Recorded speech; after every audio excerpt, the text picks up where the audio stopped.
Hi, Morgan here. So for our small group, we picked for 6.2, picked clarifying in our communication. So in my research, I looked at Oregon State, their website, Indiana State University, and CSU. Um, so in those articles, I found that you really have to have a purpose behind the message, and both you have to find a way to talk to the person that you're communicating with. So um, actually in my interview, this was really interesting to me because it kind of translated what I learned at these websites to what I found in my interview. So I interviewed a doctor in a corrections facility in Colorado. My mom works as a nurse there, but I wanted to see kind of the doctor side of it as well because I already kind of know my mom's side of the communication part. So one of the questions was how important is it to use communication and have patients clarify what they need. And so obviously, the lady that I interviewed, she said it is extremely important to have clear, concise communication, which includes understanding from the patient, and that just kind of like translated over to like having like a purpose, like um, in your message to like talk to the inmates and see what they really need, I guess.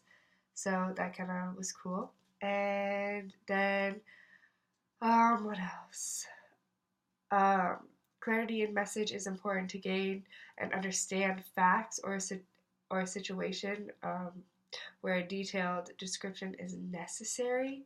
So that kind of translated over to my interview as well.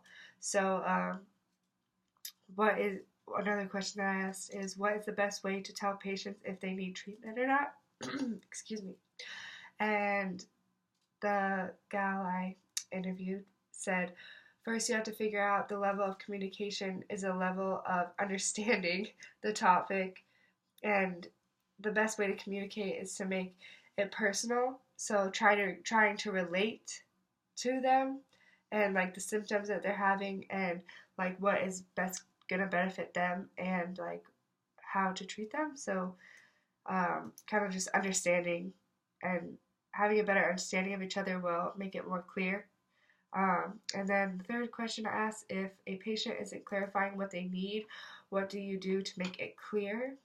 And this this is like very cool because in the articles that I found, they did said follow up questions. So, um, did I understand you when you said kind of questions like that? So the gal I interviewed said asking follow up questions, having explained in detail or different ways in what is going on in medicine. There are nonverbal communications that you need to pick up on, and this can help on what questions you need to ask to have more clarity.